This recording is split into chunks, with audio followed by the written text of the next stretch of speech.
We're now in the part of the NBA season where rosters are pretty much solidified and teams are bunkering down to either finish the year strong and make a playoff push, or continue to the development of their young squads as they continue to build for the future. The trade deadline marks the turning point for some franchises that may be stuck in the middle and can't quite figure out which path they want to go down. Then from there, the offseason is where the big change can be made. In today's video, we'll be discussing 4 NBA teams that I believe are most likely going to blow up their rosters and take their franchises in a new direction this summer. Each team has their own unique reasons for doing so, whether it be to rebuild, to pave the way for some younger stars to shine, or even just to shed bad salary. Before we start though, it turns out a good amount of you watching right now aren't even subscribed to the channel, so if you enjoy the content, consider hitting the subscribe button, as not only does it help out a ton, but I'd also very much appreciate it. Now with that being said, let's begin.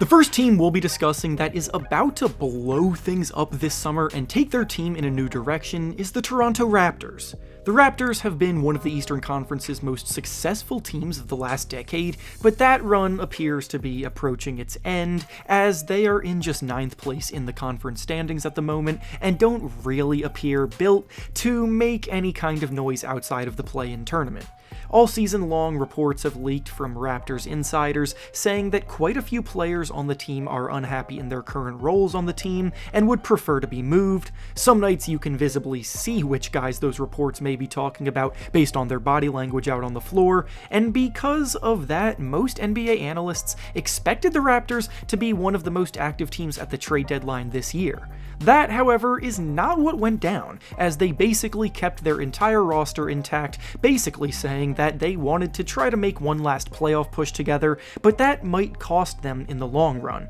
Fred VanVleet and Gary Trent Jr. can both hit free agency this summer, and based on what I'm seeing, they're both likely to leave in free agency, so the Raptors could lose 2 of their best players for nothing in return. And then Pascal Siakam and OG Anunoby both have just 1 year left on their current contracts after this season, so their trade value is now greatly reduced. OG Anunoby in particular is one player who had made it known that he wanted to be traded, so this offseason the Raptors will likely see VanVleet and Trent leave in free agency, then they'll try to find the best offer for Anunoby, and by the time the new season begins, there will be a ton of new faces in Toronto as a new era of Raptors basketball begins. The next team we'll be discussing that I believe is about to blow things up this summer is the Utah Jazz. The Jazz this season were not expected to be nearly as good as they are, as most preseason predictions placed them near the bottom of the standings, but now they're firmly in the playoff hunt, sitting in 9th place in the West, which is still in the play-in tournament, but they can compete.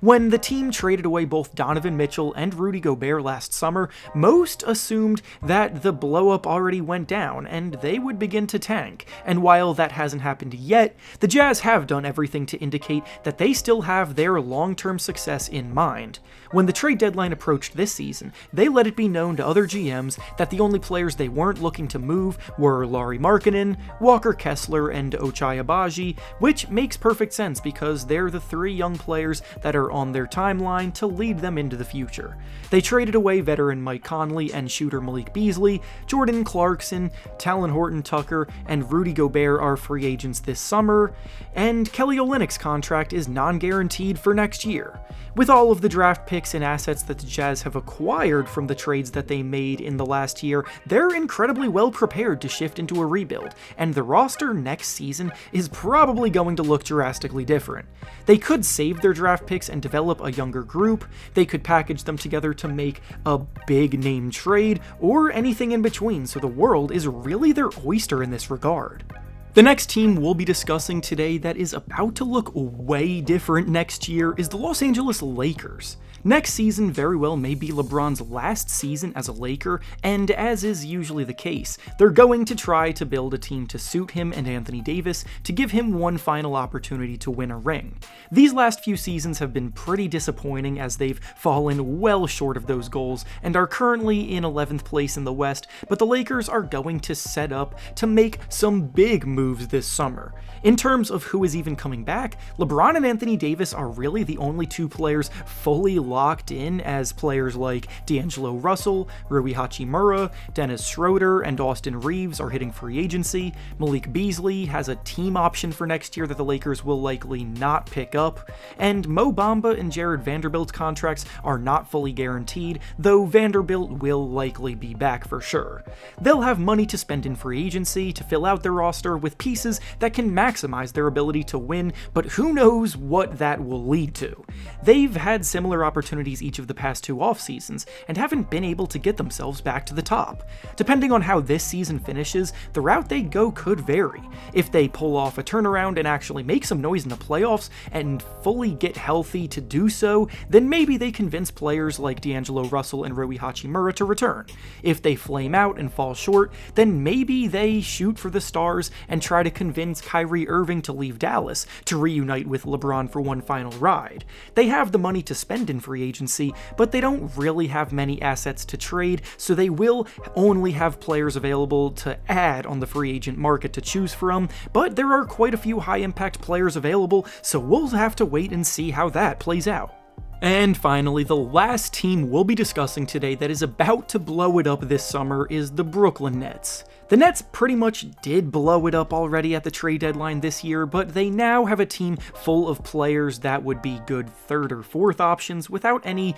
go-to guys to rely upon offensively. They're stacked with 3-and-D wings and top-tier defenders, but their offense has left a lot to be desired since the deadline, and teams that don't have star talent leading the way offensively tend to drift towards mediocrity or worse, but the Nets can't afford to let that happen. Ben Simmons was supposed to be their third star this year, but he's now not even someone that the coaches trust to be in the rotation at all, so I wouldn't be surprised to see them try to trade him this summer, but with his value having plummeted, they will need to add a few other players into that deal to convince another team to take on his contract, and their goal should be to try to find a scorer to add to their lineup. Because of the fact that the Houston Rockets own most of the Nets' first-round picks moving forward as a result of the James Harden trade, they really can't opt to tank, so they have to try to stay afloat in the playoff race, and with that in mind, more trades will be on the way. Nicholas Claxton and Mikal Bridges are probably the only 2 players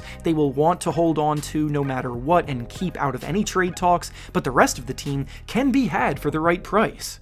And with that being said, that's all I have for you today. Make sure to like the video, subscribe to the channel, and comment down below what you think about the futures of these teams. Thanks for watching, and I'll see you all next time.